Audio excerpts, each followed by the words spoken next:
Hey guys, it's Alicia with WTI. It's a really easy DIY project to replace the end caps on your handlebars. These are from Hotiko and they are a great way to do it. This is a universal fit 7/8 inch 22 millimeter bar end. So you can actually use this on dirt bikes, motorcycles, bicycles, whatever you've got.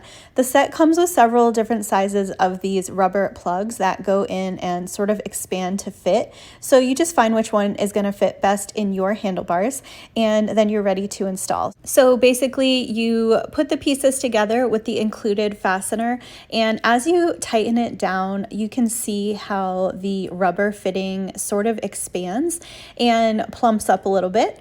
So then it was ready to plug that hole on the end of your handlebars.